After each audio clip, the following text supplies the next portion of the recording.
नमस्कार। आज का जो हमारा विषय है आरएस की तैयारी को लेकर है।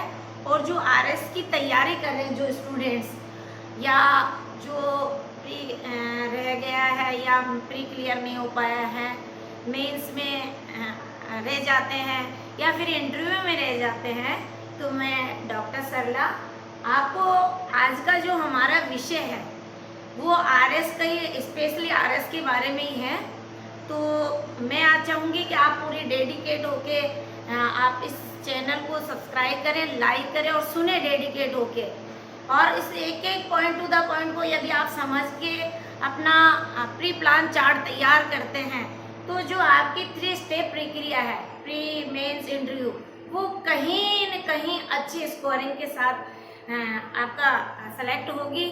आप अच्छी तरह से जानते हैं कि जब आरएस बन जाते हैं, एक जिला कलेक्टर कहलाता है, एसडीएम कहलाता है, तो बहुत सारे लोग आपको वेलकम करने के लिए तैयार रहेंगे। तो आई होप मेरा जो आज का जो हमारी क्लास है, तो मेरी आपसे अपेक्षाएं रखती हूँ कि आप पूरी तरह से डेडिकेट होके इसको सुनेंगे, समझेंगे और उसको फॉलो करेंगे।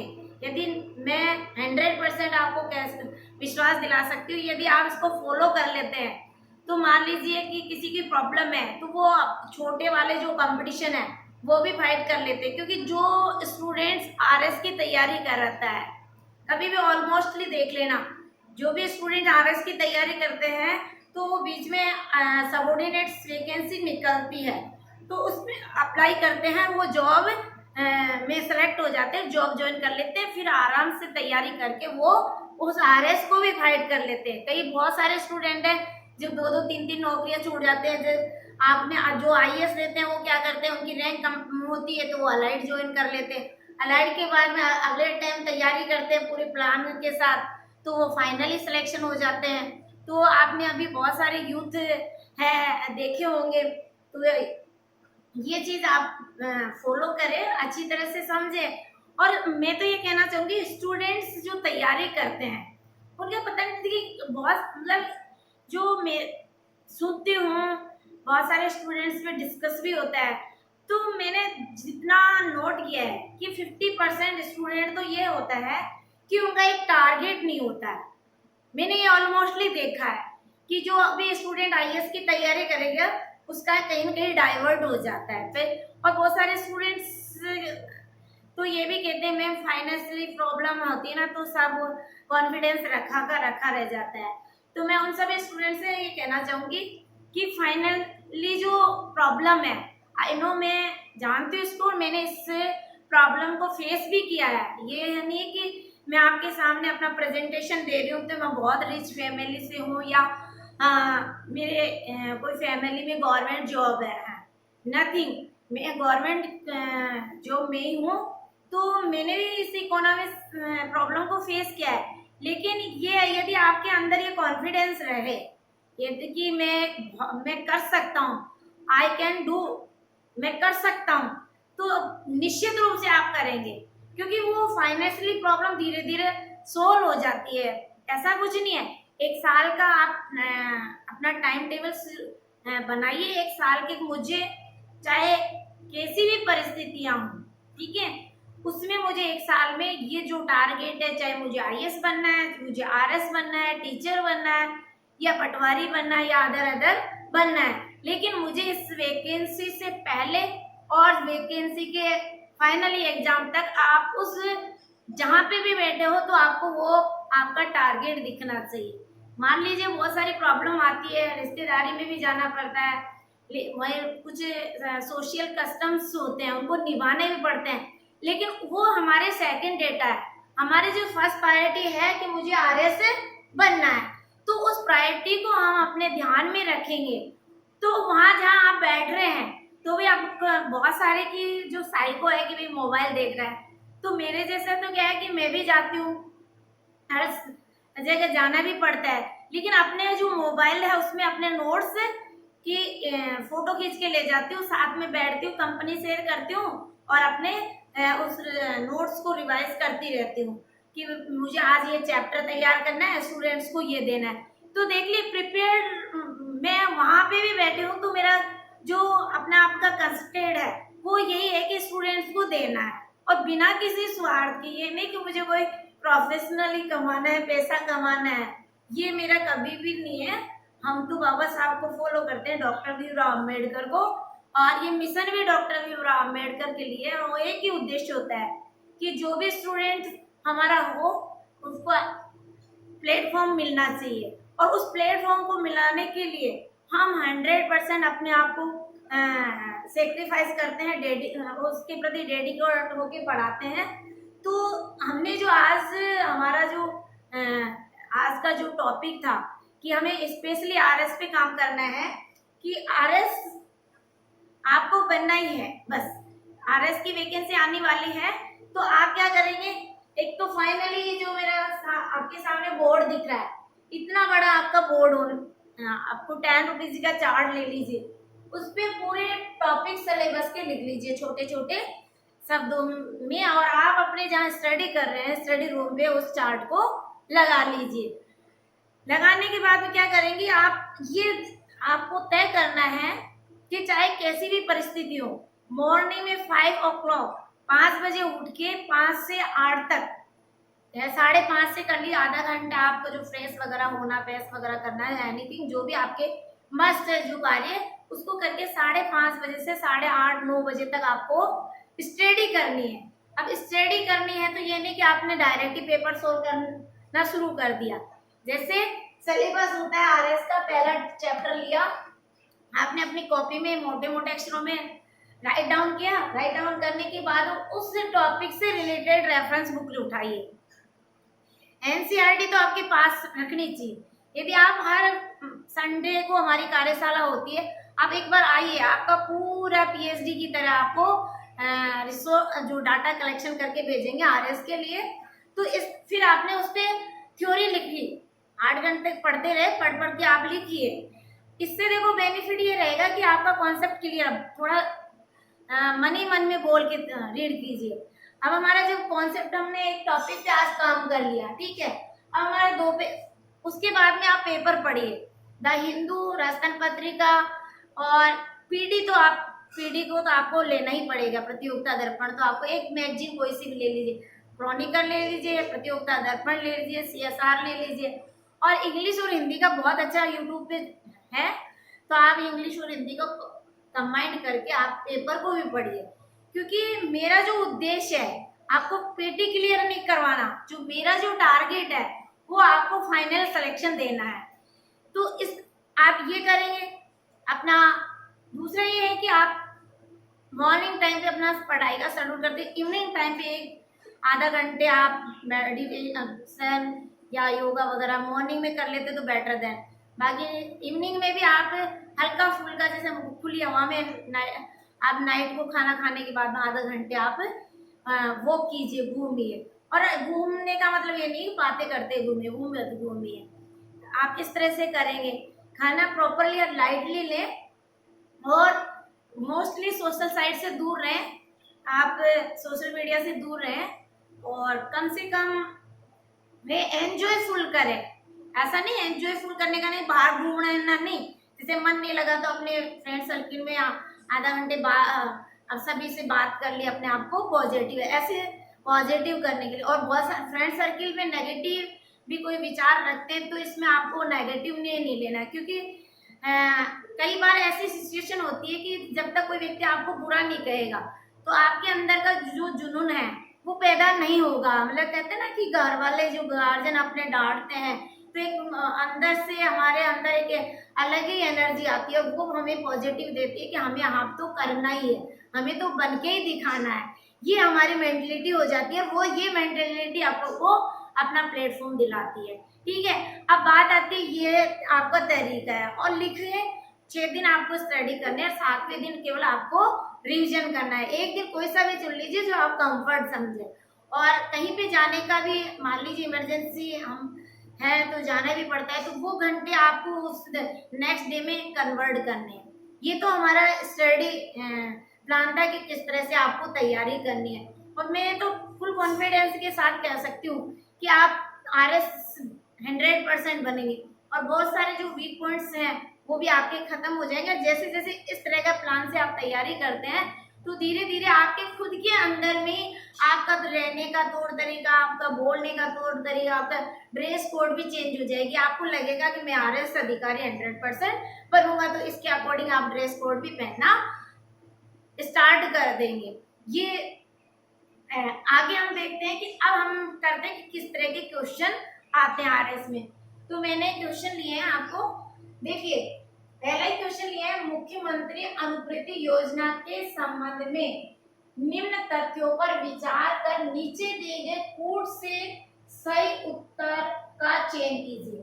देखिए जो यूपीएससी या आरपीएससी है, आईएएस और आरएस में इस तरह के कॉन्सेप्ट, स्टेटमेंट और कंसेप्चुअल ऐसे क्वेश्चन जरूर आते हैं। तो कहीं भी टफ नहीं होता है।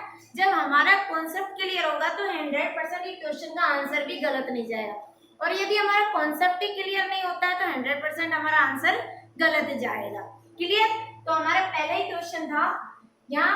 अब यहाँ कूट से सही उत्तर का चयन, यानी जो हमारे 4 पॉइंट दे रखे हैं, 4 पॉइंट्स दे रखे हैं, उनमें हमारा जो सही उत्तर है का चयन कीजिए। अब देखिए यहाँ ऑप्शन ए दिया होगा, ए में दिया होगा फर्स्ट सेकंड, इसके आंसर में बी ऐसे ये स्टेटमेंट्स दिए होंगे, आपको कहीं उलझने की आवश्यकता नहीं है।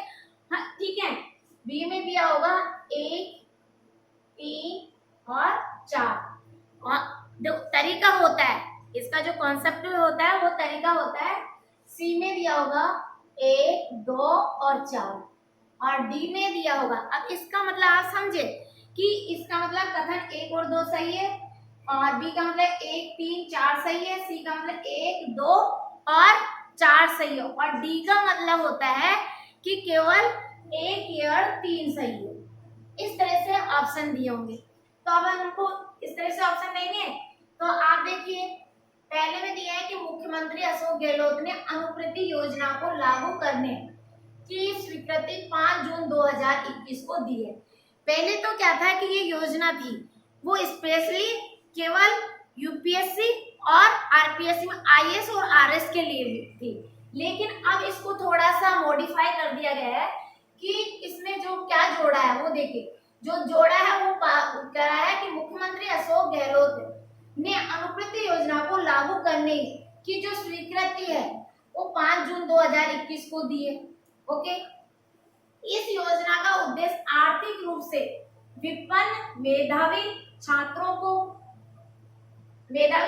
प्रतियोगी परीक्षाओं की तैयारी करने हेतु निःशुल्क कोचिंग उपलब्ध कराना है। थर्ड पॉइंट है, किसी भी छात्र छात्रा को इस योजना का लाभ केवल 3 वर्ष की अवधि के लिए देगा। फोर्थ हमारा स्टेटमेंट है, इसी से संबंधित सामाजिक न्याय एवं अधिकारिता विभाग को योजना का नोडल विभाग बनाया गया। अब हमारा कॉन्सेप्ट क्या दिया गया, इनके चारों कथन के ये निष्कर्ष दिए गए।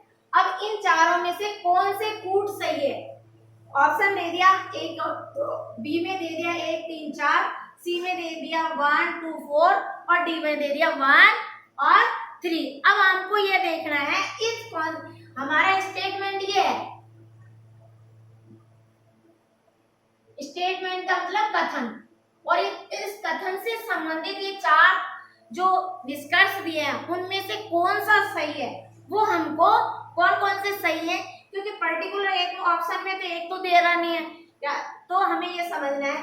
अब यहाँ वापस आ जाइए, क्या दिया है, एक तो मुख्यमंत्री अनुपूर्ति योजना। क्लियर?